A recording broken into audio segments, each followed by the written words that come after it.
It's comfortable. This wasn't chosen for production. This was chosen for comfort. This couch sleeps really well. It does sleep really well, especially when we have things like our 24-hour parties. Yep. The couches come in handy. Anything comes in handy. Any flat space can come in handy. And we got a 24-hour party coming up. But tonight we got coming up. We got to review last weekend, which was 2 exciting races and 1 boring ass motherfucker. This past weekend, which was all bangers. I mean, that's what we're looking at. Indycar, IMSA, and SROGT World Challenge. Yep, is our 3 picks for this weekend. Last weekend we had the Indy 500. Yep. Montreal F1 and the Coca-Cola snooze. 600. Snooze 100. Oh my God. Yeah, I can't do that. And that's why we're here on Nocturnal Combustion. Welcome back, drivers, back to the couch. I think this is the winner for now. It's the comfiest. It's the comfiest. This will at least be this will be the conversation couch, right? And then we'll have the interview room, which could be anywhere. It could be back in the studio. I mean, we could end up back in the studio at some point. The studio's nice too. It's a very nice. I feel like that's like more formal. Nice sturdy table. It is a sturdy table. It's good for like. It's good for like a lot, like more than maybe 2 people. Yeah, it's a good 3-person. Once you start adding, more than just 2 people, that table kind of. Because you can get everybody in like one shot or whatever, but it'll be good. We're still making changes too. This is by far my favorite place so far. Yeah, as long as we're able to consistently hold the mic in the same spot, so audio doesn't have to be any more of a challenge than it already is. Not that it's a challenge. It's video that's the fucking challenge. This is what we did audio last week. So this is our second attempt at the couch video. Fucking worked. So I think we finally figured it out. And now we're charging. And now we're charging, because last time you might have seen the conversation couch went a little dark on us because I did not plug my phone in. Yeah, but I mean, I like this spot, and I'll be honest, I like those are my 2 favorite between here and the table. We're good. How you been, man?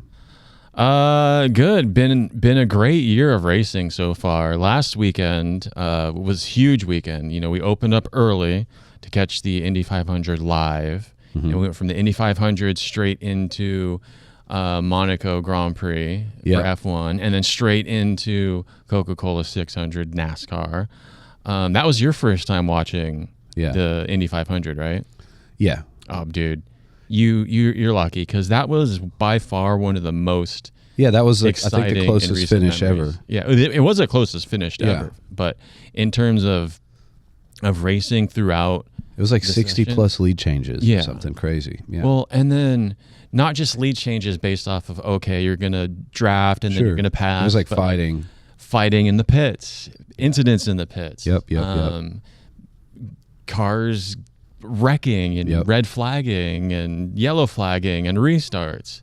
It was probably one of the most exciting Indy 500s in a long time. We had a brand new winner. In Manfro, Felix Rosenqvist. Yeah, Rosenqvist. From Sweden, former Aero McLaren driver, currently at Meyershank. Great for him, just had a kid. His first 500. He got his first win, I think, last year. How long has he been in IndyCar? He's been in IndyCar a while.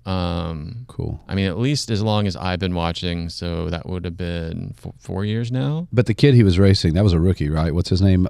David Malukas. So he was not a rookie. He was here last year. Okay.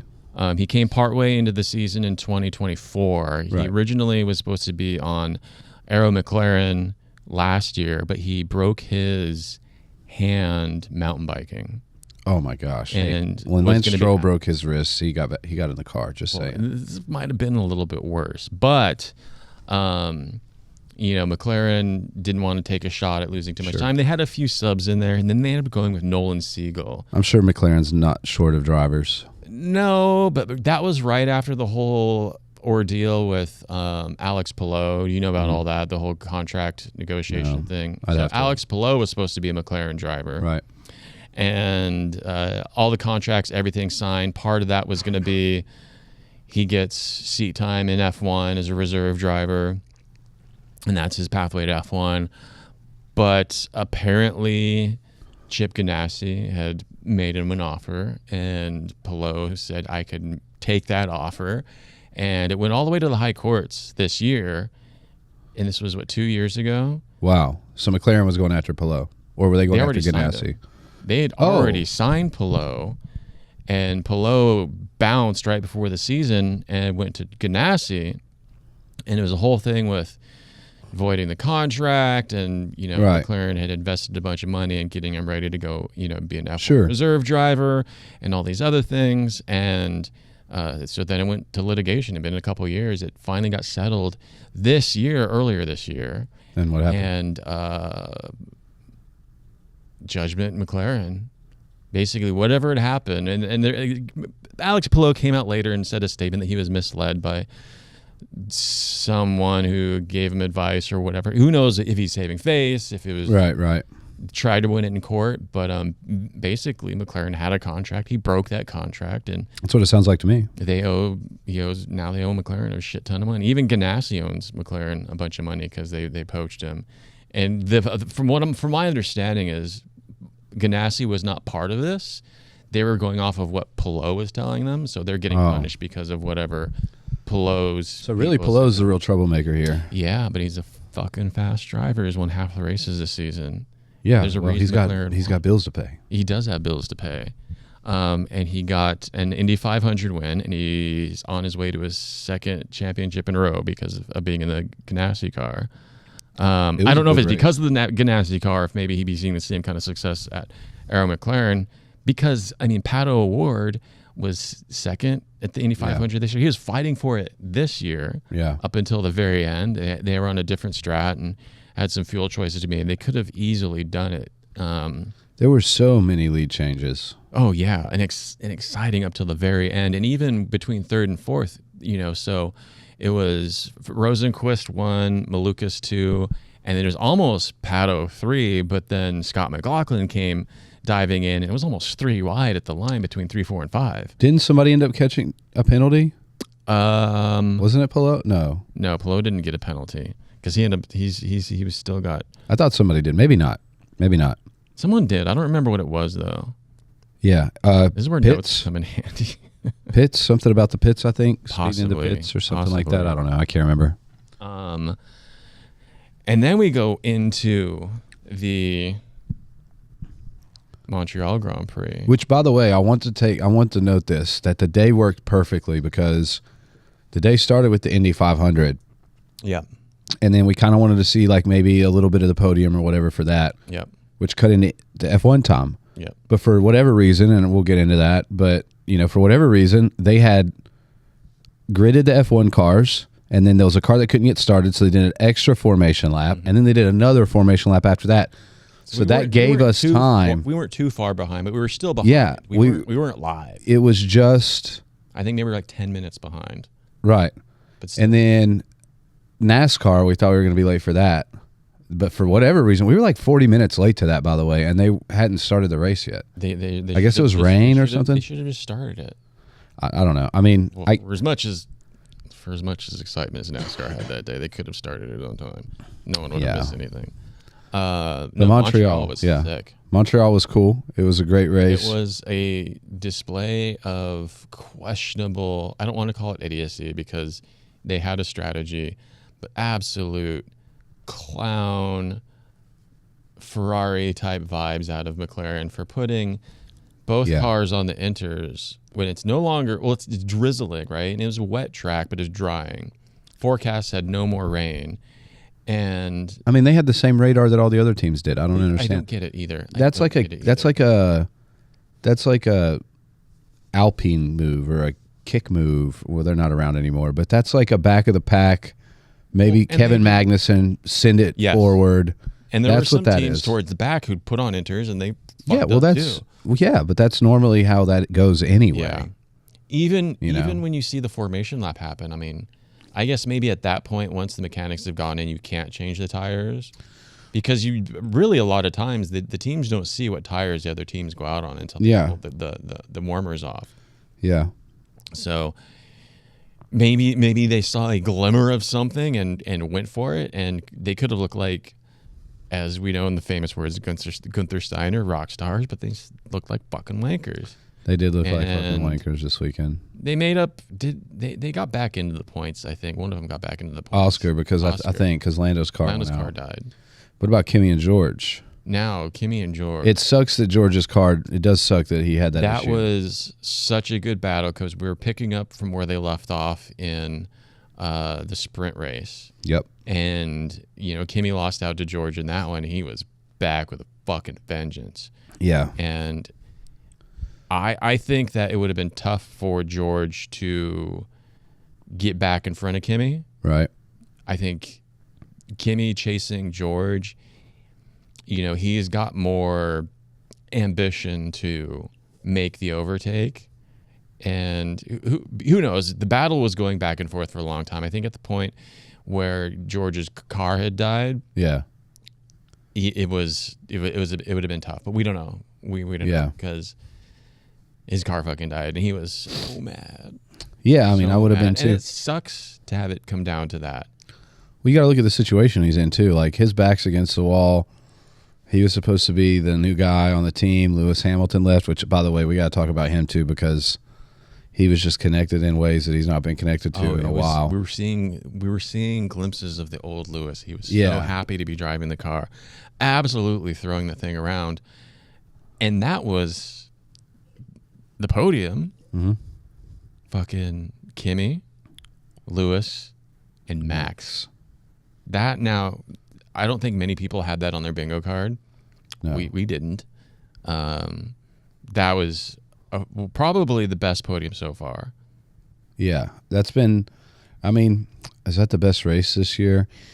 This year's so weird because of the Tama they took off, and then I would venture to say that's probably been the best race. We haven't been spoiled this year like we were last year. Remember the beginning of last year? Mm-hmm. The beginning of last year was crazy. Well, there was the initial back and forth between George and Kimi, and I feel like Kimi is just kind of running away with it. Well, yeah. I mean, he's like 80 points ahead now or something. Yeah, something ridiculous like that. So I'd say this was probably the best race of the season. I think one more race like that, if Kimi can manage to win and George is out. Yeah. But we've also got to see what Mercedes does this weekend because long season. This is a different track. We're coming up. Well, and there's a lot of rule changes. We'll get into that. And then Mercedes is yep. So, but yeah, Montreal fan-fucking-tastic, exciting race till the very end. Because Max was fighting up into the podium. Yeah, it was down the last couple laps. Yeah. So as much as look, I understand people hating the regs. There's a lot of manufactured race. I would almost call it manufactured racing, but it's a lot more strategic.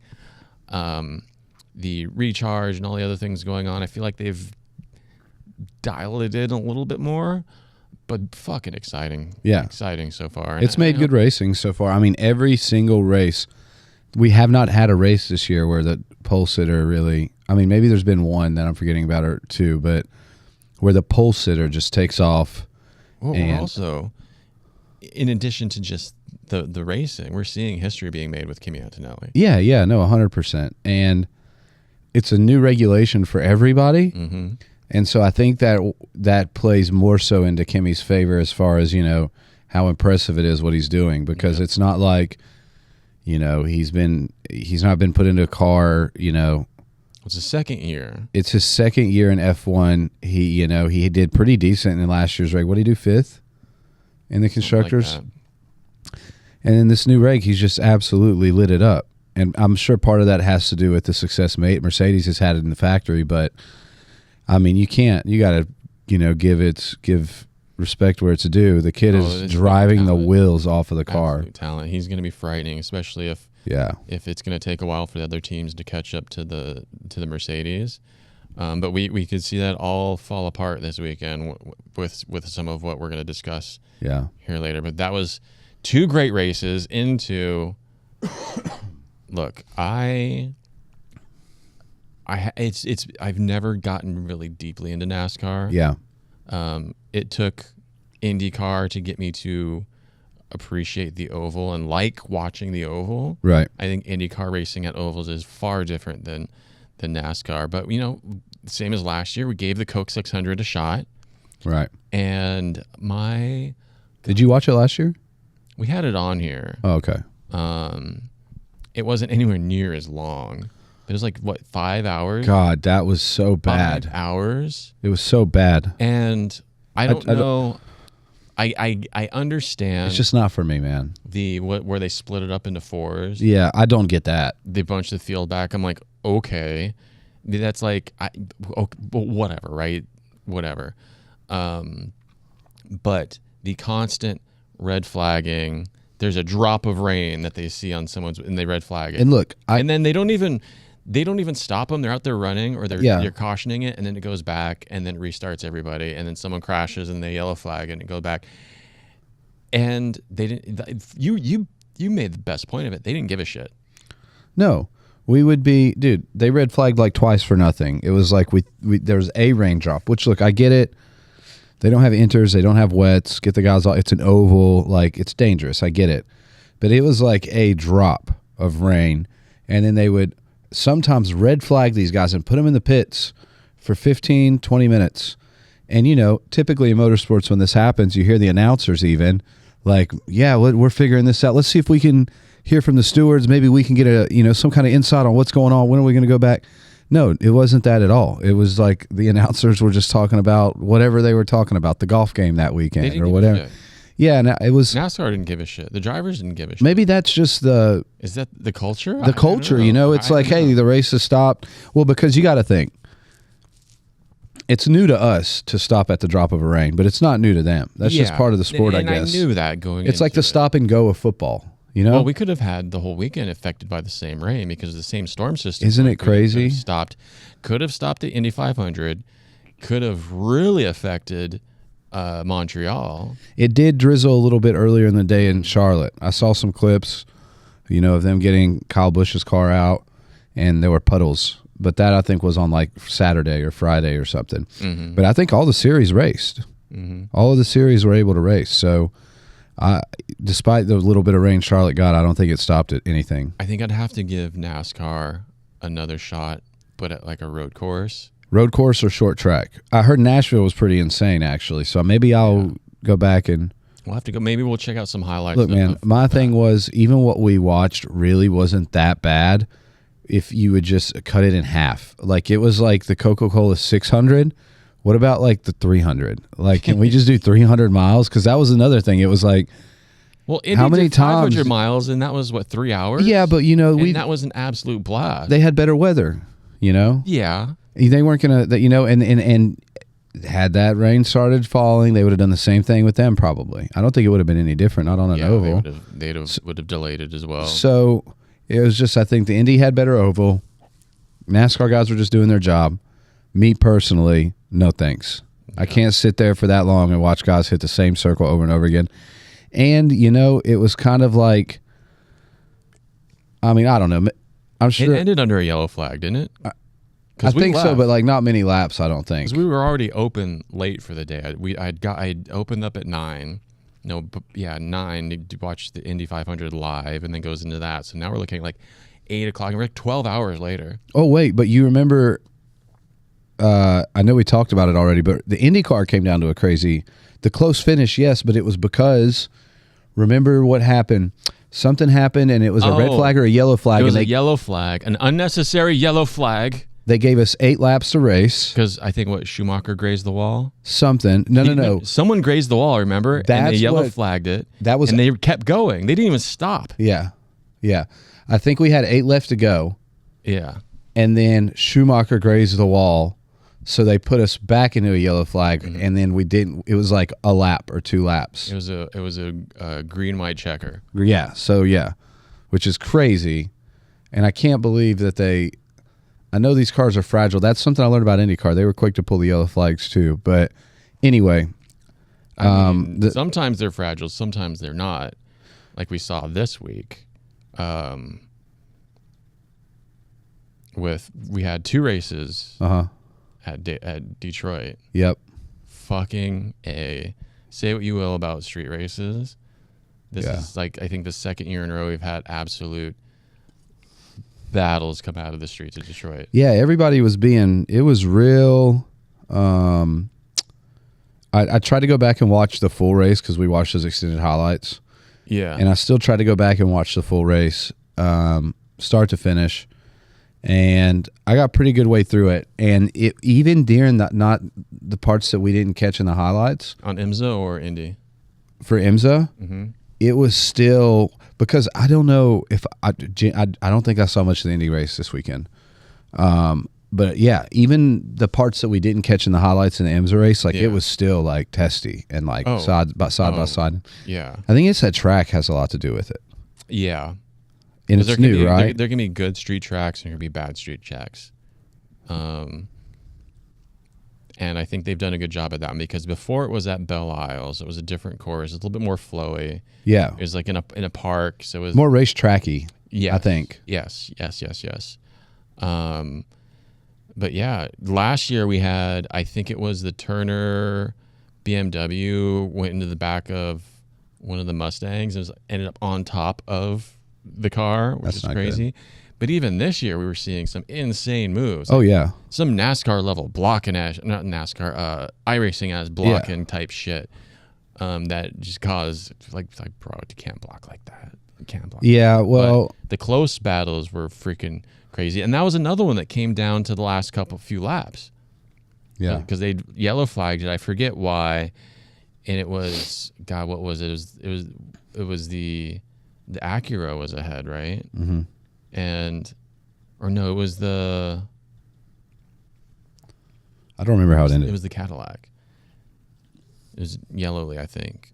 Oh, yeah, because Cadillac had a 1-2. Yeah. Yeah, Cadillac killed it this weekend. Fucking that was their first podium. Off. Who are those guys racing those? Bamber and... well, the Hypers were, I think Cadillac took it and they just took off. Every time they restarted, they just fucking took off. But it was a 2-second gap. It was interesting, that Dex team, because they were saying... Or was that Cadillac? I think it was Dex. I think it was the Dex imaging one. They were saying that those guys... We knew all this stuff the other day right after we watched it. Yeah. We've had a few days to forget about it. Yeah, they said that those guys have been podiuming all year and haven't gotten a win yet. Mm-hmm. And so I guess they just unleashed it in Detroit and they just 1-2'd and took off. Absolutely. So the Cadillacs actually took it, or you were going to say something about a yellow flag with them? Did one of them crash out at the end? But it brought it down, I think, the last 3 laps. It was I think 6 minutes left in the race. There's a yellow flag. They restarted it, so everyone bunches up again. But they took off and built a 1.5-2 second gap in a couple laps. With 6 minutes left in the race. Yeah. And then we had the BMW. Oh my god! Second, the 25. If you catch us looking, it's because we put on the full replay of the next race we'll talk about after. I didn't realize it was just now. I'm gonna have to. Oh, dude, no, it's been nonstop on this, nonstop. Yeah, every time I've looked over, there's just been chaos. One I want to go back. Well, it's a 3-hour race, 4-hour race, I think. 3 hours? Yeah, 3 hours. So I'm gonna go back and watch this one. Put it on this week. I'm gonna need to. But sorry, distracted. But yeah, IMSA was an absolute fucking monster race. And then IndyCar. Yeah. They were battling the shit out of each other the entire race. I'll have to check it out. And not in a way that they were causing unnecessary wrecks. There are people going off. Will Power was absolutely battling everybody throughout the entire thing. At one point, I think it was him and Scott McLaughlin. Scott, he got squeezed into the wall. And we talked about how fragile the Indy cars can be. Kept going. Like kept going, kept racing. Yeah, I don't know if you noticed, but I had a little snooze when we were catching up over all the races. I think I was snoozing during the IndyCar part. But go back and watch the IndyCar. Yeah, I'll need to. That was an absolutely great race. Again, Detroit bringing it. That might be a good weekend next year. If we're looking at travel next year, always going to be at Long Beach. You can count on that. Yeah. Maybe we go do a Detroit in May. We've got something coming up, dude. We got Grid Life coming. Well, Grid Life is coming up. Yeah, I'm looking at Indy IMSA, that combo. So Detroit would be a good one for that. Long Beach. Long Beach is a given. We've already booked that. But yeah, that was fantastic weekend. And then we went and caught up on what we have here on the background on our 200 plus inch fucking theater screen that you can't see. We can see it. If you come in, you can see it too. It's there. Trust me, bro. Fucking 4K. But the GT World Challenge Europe in Monza. And this race, we're on, how much time we have left? The last 30 seconds. This is the last 30 seconds, what you just saw. And starts off insane. Some iRacing level debauchery into turn 1 at Monza. Well, and it is just turn 1 at Monza too, it's right? Just turn 1 at Monza, but when you were I look at the GT World Challenge as the tip top of SRO because there's the Americas and there's Australia and there's Asia, but the top names are in World Challenge. You got Valentino Rossi. You got a lot of the people you see in all the 24 races. Right. You got Max Verstappen's team up there. They just were one of the teams that got knocked out here at the very end. It's ending under safety car. So first turn 1, they're going down. If you're not familiar with Monza in turn 1, if you're an F1 fan, you haven't discovered GT yet, you'll see it this year. Yeah, you think F1? You think the turn 1 Monza gets crazy in F1? They went they went 4 cars wide. Yeah, I was going to say they insist on going 3 or 4 cars wide. They went 3 or 4 cars wide, which is something you see on a sim. And bad of course, idea. Contact being made back there to the point where the top 5 or 6 went through pretty clean, right? And got taken out by the cars just behind them who made contact into the wall. Those are kids. Got taken out. They are fucking kids. It's insane. Yeah, they're children. They're children. I wasn't doing this when when we say children, they're like 19, 18, 19, 20. But I mean, if you look at Kimi Antonelli's not even 21 yet. Yeah. And he's like leapfrogged. So he leapfrogged like F2. Did he even go to F2? Is that a Patrese? Marshall's older. But Birch and Edrup, though they're fucking babies. But yeah, getting taken out by chaos going on behind you. Yeah, that's the worst. There's like 4 cars, like P1, 2, maybe 4. I don't know if 3 made it through. Absolute fucking chaos. And you know what they say? Yellows breed yellows. Safety cars breed safety cars. Yeah. And just in the time we started this, I think we saw like 4 or 5 different incidents. Oh, yeah. Every time I've looked up at the screen just about, there's been a car outside. There was another incident into the turn 1 chicane at Monza. Same kind of thing, just, battling into the turn. I think Rossi... Oh, yeah. He didn't get taken out. I think the car died. Yeah, I saw him in the pits. But yeah, man, that was a wild race. I'm going to have to go back and... So absolute best racing in a long time is happening this year. We're seeing in GT, what we're seeing Indy, IMSA, Indycar, or F1. It is a great time to be alive. Oh, that was the other race we had to catch up on was MotoGP. We had 4 good races. Oh yeah, MotoGP. Shit. And at Mugello, Bezzecchi. Well, KTM building an absolute rocket ship. They fastest ever MotoGP bike, fastest ever top speed. Yep. They are the first team to go do a 43 inning, fastest lap time ever around Mugello. Yeah.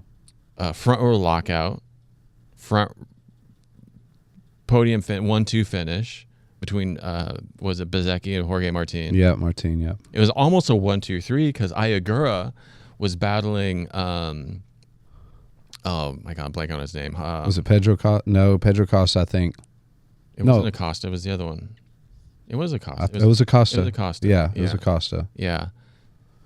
Battling up to the last lap. Yeah, they came around like the last corner, and I think at that point, well, Ayogura has been. I think had it. Yeah, fast. Another Aprilia. Yeah, Pirelli is just fucking killing it this year. MotoGP is just so out of this world, dude. It's just nuts watching them. Sometimes side by side going through these corners, and if you're the outside rider, you're like almost resting your head down on the bike next to you. Or like we were talking about, imagine trying to go through a corner and somebody undercuts you, and then just all of a sudden you're just staring at their like, wheel, engine cover or whatever, body, everything. Just out, and then you just can't see anything. But you're going, that's nuts to me. It's the trust you have in the other rider. Yeah, I get it, but I mean, dude, I don't think I could ever put myself in that place in the first place. No, God, no, I couldn't race a motorcycle. Yeah, no thanks, dude. Hats off to those guys for sure. So absolutely incredible weekend of racing. If you've only just discovered racing, as some people have through Drive to Survive, and you're going through that process and you're getting into F1, go check out some of this other stuff. Listen, GT racing, look at IMSA racing. I know that I'm like locked in on motorsports now because I've recently picked up a new series. BTRC, baby. British Truck Racing Championship. And let me tell you something, I'm aware dude. of the British Truck Racing. These boys are throwing those things around fucking the rowdy, tracks, dude. Yeah. And the ride, those are the lorries, the semi. Yeah, the lorries. Yeah, and the ride looks so comfortable. But then they like show you a camera of outside, and he's absolutely sending that thing around Donington or whatever. Relaxing. Yeah, and so semi-truck around. I've been watching a little bit of that actually on Instagram. Okay. Trying to kind of get familiar with drivers. There's and a lot stuff. Of racing. There's a lot. Dude. There's a page I followed. I forget what it's called, but every week they put out a carousel of all the racing happening, and it's like 3 pages. I mean, different formula of divisions, different GT divisions, touring car divisions, the big boys and girls and GT stuff, the Indy stuff, the F1 stuff, all that. There's a lot. There's a fucking lot. And even more so, we've got the Isle of Man happening this week. Yep. And we've already done early as fuck, so we're watching the replays here. And that's like been just a constant flow of stuff coming out of that too. Well, you want to talk about an insane level of skill and just courage, right? To go race so the fast. Isle of Man at pace, and there's no barriers. Nope. There's walls in people's fucking houses. And people. Yeah. There's mountains and cliffs and stuff like that. And that started Sunday. Well, it was supposed to start Sunday, and they had bad weather again. Right. Yeah. Gnarly fog. Which I feel like that's probably not a place that has great weather all the time. I feel like it's kind of a usually I think rainy, gloomy place. Yeah, but credit to motorcycle racing. You don't fuck around with that. It's different. Yeah. NASCAR, they can wreck into each other. Those guys wreck into each other all the time. Yeah. Put some fucking make some rain tires, right? So they can race in the rain. Why not? I don't understand. Put the guys, girls in the motorcycles. That's another fucking level. And then the sidecar stuff. Yeah, that stuff's nuts to me. That is wild. You got someone who's not even in control of the bike, other than shifting weight around, hanging on this thing. Yeah, and if they are on the wrong side of the cart at the wrong time, it could be disastrous measures. Well, and it's also a different way of moving the machine around the track. Right. So the motorcycle, there's the gyroscope effect where, the more power you give it, the more it wants to stand up. You're fighting the bike. Right. In a sidecar. To try to keep turning it with the handlebars versus leaning into it, counter steering into stuff. So that's happening right now this week.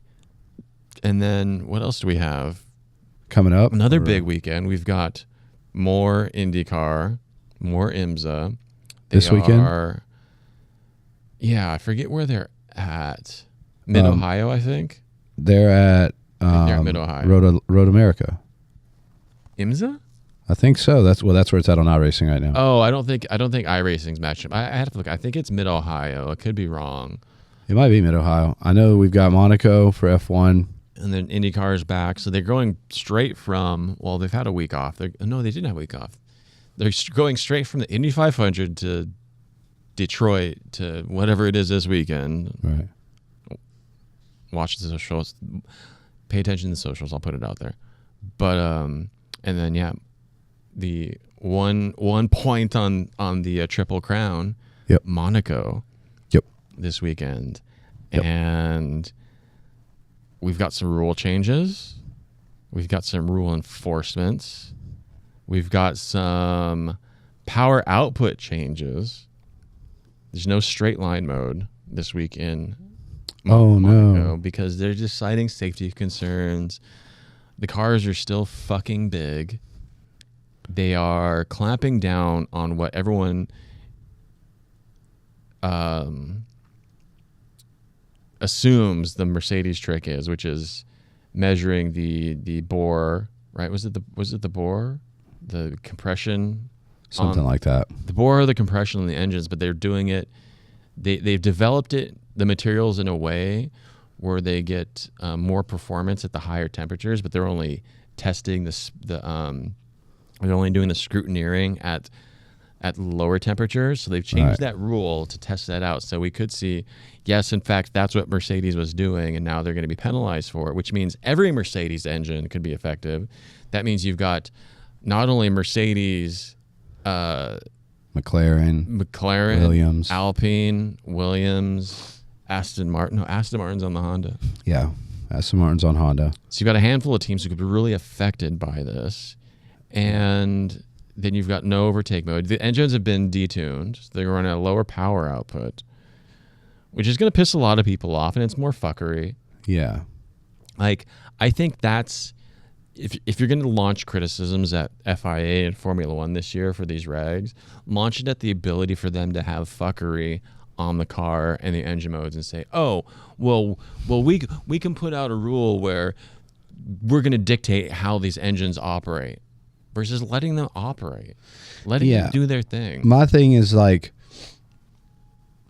the difference, just from, the break that they had because of, the races in the Middle East. And then I still don't know what's what.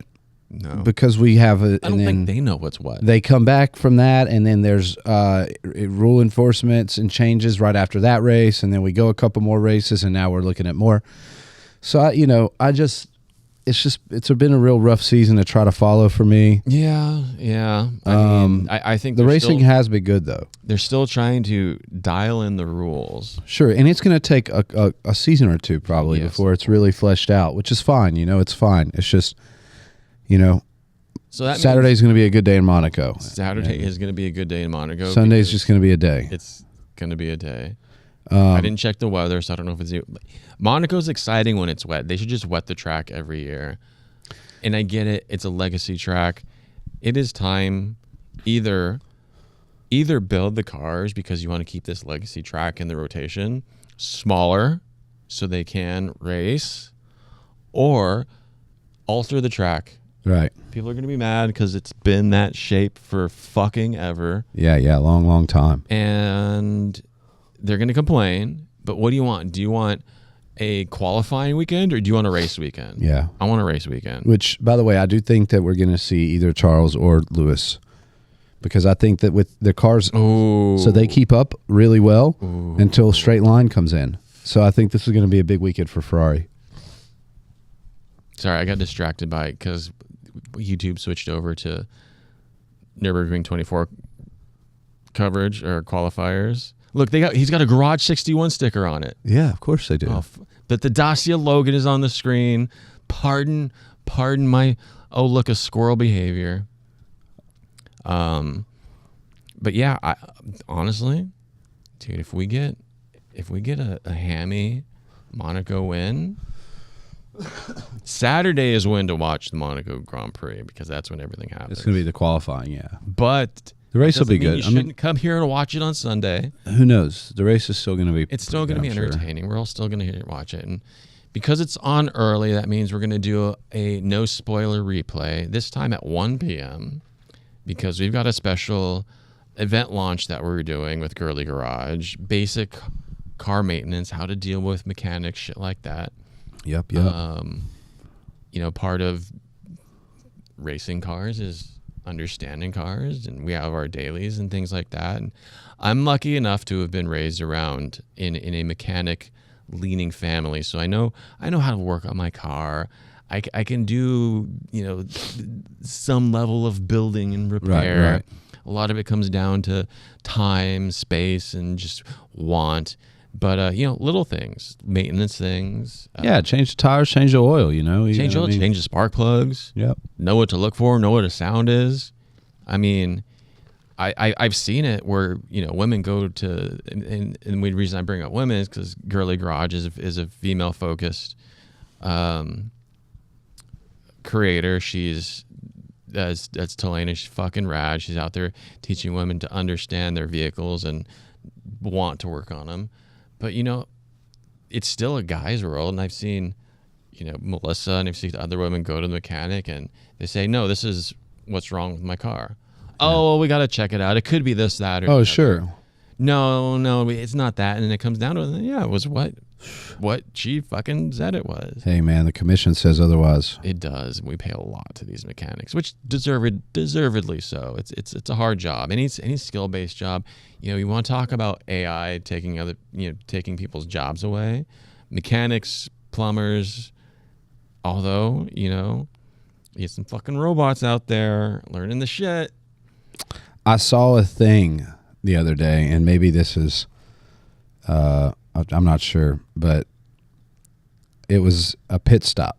Mm-hmm. And it was like, do you think AI could do this? And it was meant to be like, no, AI can't take the job. And I was like, honestly, bro, yeah, unfortunately, I could see AI doing that. Of course, because if you want to get real with it, and you look at robotics, and we already have robots building cars for the most part. There's no reason why you couldn't put a robotic arm system, like a sled that you can run the car up into, and it just does its thing. Yeah. I could totally see that. And there's probably prototypes of that exist already. So, of course there are, and they'd be fast as fuck. Surely that's not the direction we're heading, right? Because that's taking a big chunk out of racing. Now you're starting to take, part of the team out. Yeah. Because the pit crew's not to be looked over. No. So, that's taking half the competition out of the sport. Yeah. Pit crew can decide whether or not you win a race. Oh yeah, we see it all the time. They make decisions. The wheel gun doesn't work. The strip a nut, whatever. The wheel doesn't go on all the way. Yeah, something. Yeah. We need that level of uncertainty to make it exciting. Because if it's just, hey, watch it work perfectly each and every time, then what do we have? What do we have? So, and that was something we've talked about before, and Serge has brought up where, when you're watching racing and everyone's at the same level, you're seeing everyone qualify within tenths and hundredths of each other. Yep. It comes down to one tiny mistake, because when everyone's operating at the highest level and they're lapping at the same rate, they're not passing. It's just a line of cars. Yeah. That's it. So if you want to know how to work on your own shit and you've got nothing else going on this weekend, come in. 11 a.m. We're going to be doing the Girly Garage session out here in our garage in the parking lot. We'll be covering some stuff. Check out our Instas and our socials and our website. We've got all the ticket information for that. There's only a few spots available, but we'll be doing that every month. We'll be adding those to the calendar. So if you don't go to this one, go to the next one. And that'll be this weekend. And everyone who comes to that gets 1 month free Camber Caster membership. Which is a pretty big deal. It is a pretty big deal. Take it from the most frequent flyer here. Yeah. Well, I mean, I want to build the community, and I want to access different, interests in the community, and that's one way. Some people just need to come in and experience it. Yeah. This isn't something you can feel and experience on a screen.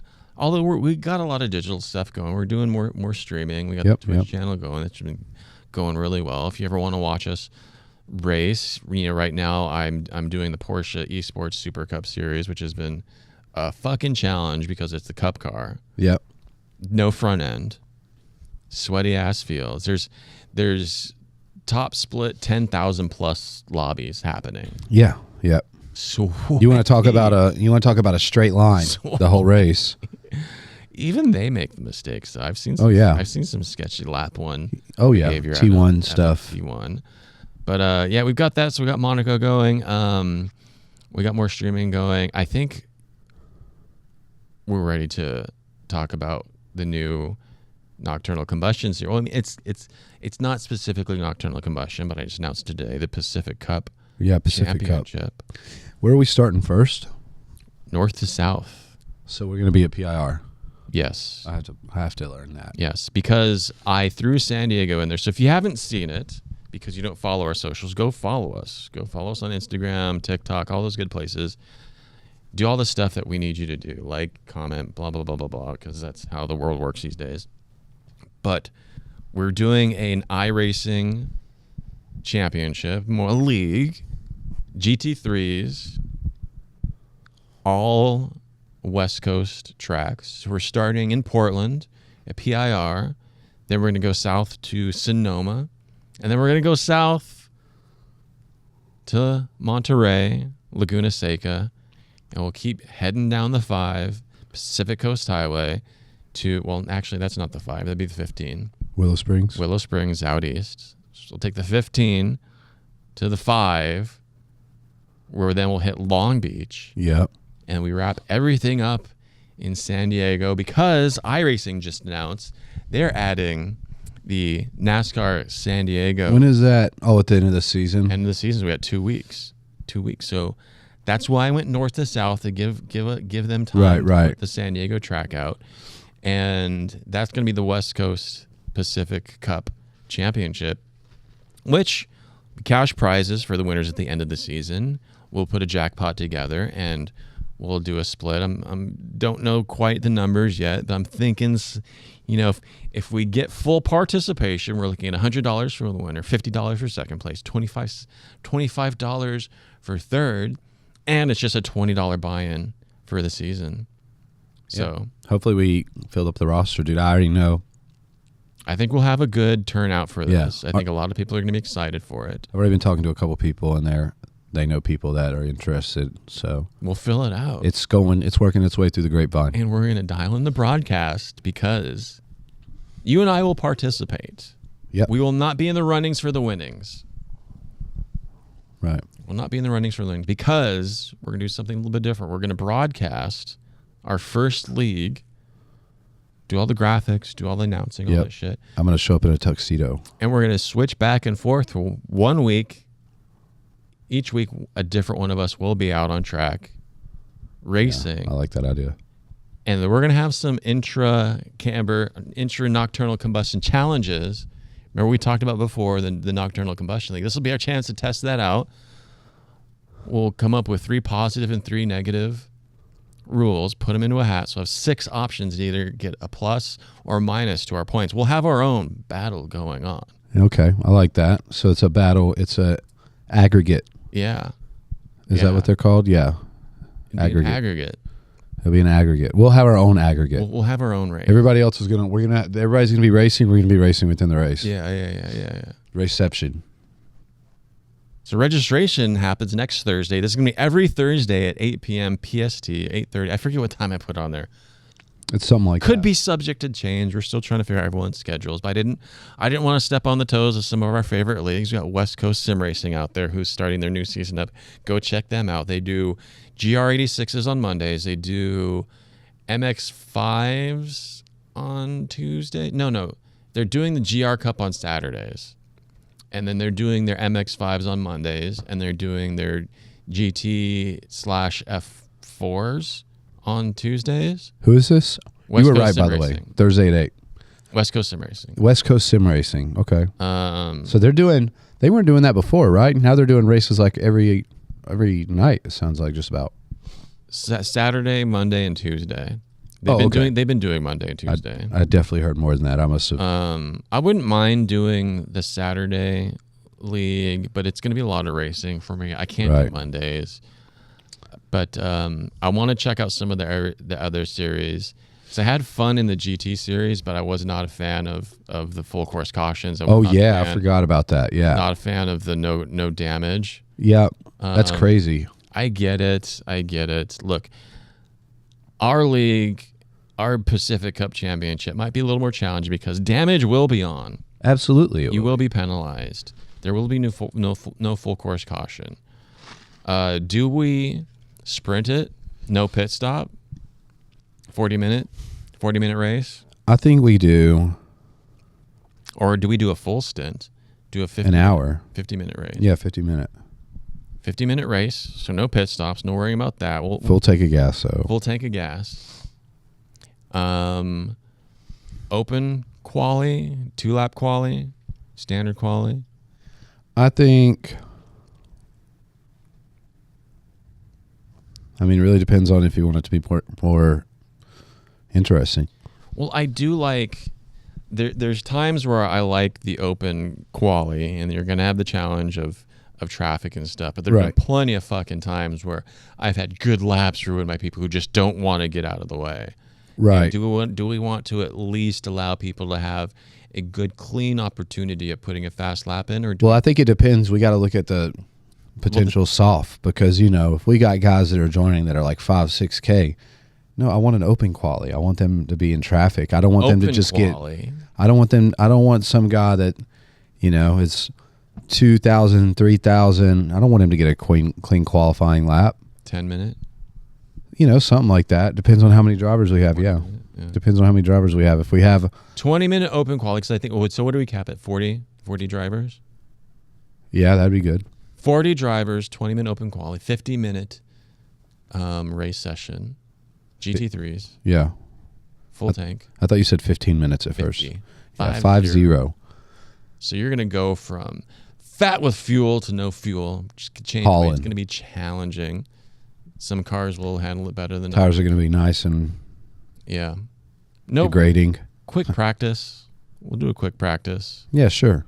I mean, it's a league. You should be ready to go. Yeah, we'll have... I am a big fan of San Diego's iRacing League. There's no practice. You just go straight into the quali. Straight into quali. Straight into the race. Yeah. We'll have we'll have an hour hosted session earlier in the week. We'll pick a day. So sure. We're doing Thursday. Maybe do Wednesday. We have an hour open practice for anyone who wants to join, and then that's it. 6 races. GT3 is fixed. Should be a good time. Fixed. Yeah, sure. We know how much tunes can work. We know how much setups can work. We're going fixed on this one. We want to make it an even playing field. So we'll have to look if we're going to run baseline or fixed or whatever we'll do. The big challenge, I think, is going to be San Diego. No one's going to know San Diego yet. So the fast people are going to be fast, but there's still going to be opportunity to find pace in San Diego. We don't know what cars are going to do well there. We don't know what cars are going to do bad there. I think based off of the layout, we're going to be fine running the GT3s there. Sure.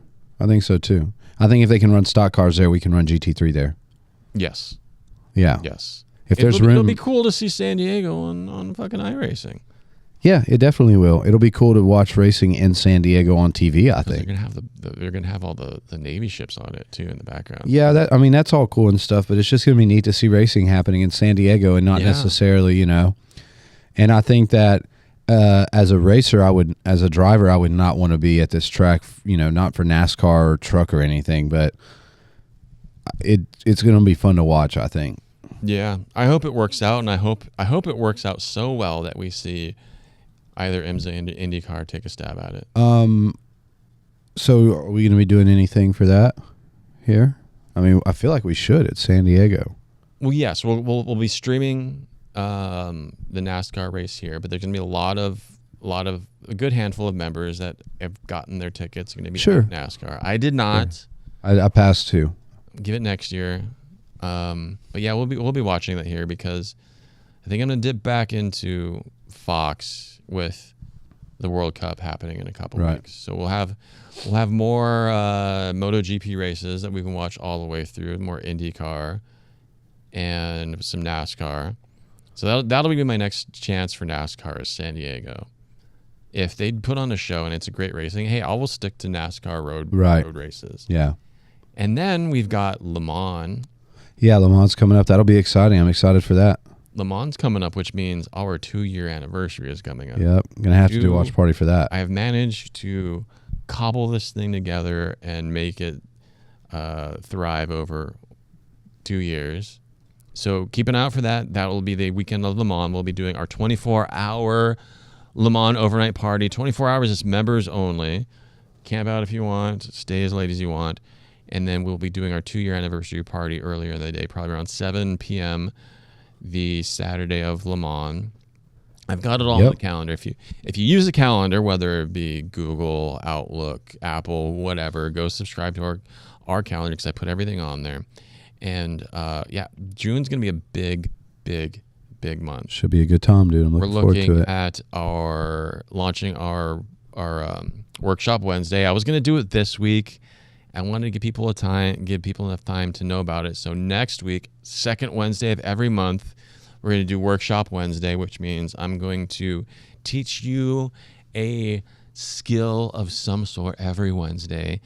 Something kind of in and around motorsports, to some extent, to racing, to your professional life. This week, we're focusing on vinyl graphics because later in the month, possibly early July, we're trying to get the group together to do it. We're going to be doing a helmet design workshop where we can teach you how to go from something plain like this, even though I threw a sticker on it, to having this fully fucking decked out. We're going to do 3 methods of design. We're going to do hand rendering with paint markers. I'll show you how to do that. We'll bring some chalk and I'll show you how to lay out your design and do that. We're going to do vinyl graphics, which is our Workshop Wednesday for the second Wednesday of this month, where I'll show what it takes to create vector graphics, put it on the plotter, cut everything out, weed everything out, apply it, all that good shit. If you come to that, we're going to have a bunch of Camber and Caster graphics that you get to take with you after the fact. What's nice about vinyl, other than the stickers, they come right off. Right. No residue.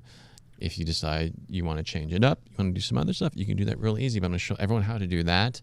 And then the last one will be kind of old school tape graphics, where you tape off your stripes, your shapes, some classic little things like that, and you paint them on there, and you lines and swoops, unmask it. So that is either going to be Sunday the 28th or a Saturday following, because there's a lot of people going to be out at NASCAR the weekend before, and we've got a bunch of stuff going on. What else is I think we might have got through it all, man. There's a lot going on. There really is. Middle of the year, got a lot going on both sides of us. Summer's here. We've seen a lot. We still got a lot to do. Yeah. Summer break coming up, so we've got some good European racing coming up. After Monaco, we're going to have the Catalunya race. Yeah. Later in the year, we're going to have the other Spanish race. Spain's getting 2 races this year. Madrid, that's going to be fun to see. Mad Ring. Which it looks... Oh, the other thing we're going to do is we'll figure out what night we're going to do it as part of Nocturnal Combustion, which is going to go beyond the podcast. We'll have some other things going on. We'll have the race series going on. But we're going to run either some tests or some permanent material on commentating. Yeah. Bottom split rookie commentating. Should be a good time. We're going to get out there and... Quick, because they're 15-minute races? Something like that. 12-minute races. Just going to get out there and, try to bring to the people the crazy racing that they're missing in bottom split. Yeah. Rookie MX-5s and M2 racing. It is something. Things I'm sure you have never seen before. So we'll switch it up each week. We'll do MX-5s one week. We'll do M2s another week. We'll do formulas another week. We'll do ovals another week. The big guys get enough camera time, folks. So we want to focus on those bottom split billies. That's what we're going to call them. The bottom split billies. We're going to get our bottom split billies up and on the map. So that's going to be fun. I'm looking forward to that. Do we start that this week, next week? It's 12 minutes of our day. I feel like this is going to be something that we're going to be hanging out on the weekend, and then it's going to be like, oh, this will be a good time for that. A little bottom split billies, episode 1. We've got Saturdays open, so yeah, we'll figure it out. Keep an eye open for that. In the meantime, if you're listening to this on your favorite platform, thank you. Follow it. You can throw comments in there. I was looking at some bigger podcasts. Even they're not getting comments, but please comment, do all the shit we need you to do. We're on Instagram, Camber and Caster, TikTok, Camber and Caster, YouTube, Camber, and Camber X Caster on YouTube because Camber and Caster was already taken. doing more on the YouTubes. This will be on YouTube. So if you're listening, we will have video to go along with this. Like us, follow, subscribe us. We've got new merch. Yep. Brand new stuff out. We did some photography out in the wild and use that to make this handmade stuff. No AI on our merch. I try to use AI as little as possible. You know, it's there. Use it. Some people really love it. Really go over on it. You know, and it's always obvious, thankfully. It is. It's still pretty obvious, thankfully. It's pretty fucking obvious. But been a great year in motorsports. We can keep it going. And you know, every time you head out on a track, you're gonna have cold tires and go brakes. You got to go warm it up. Take it easy.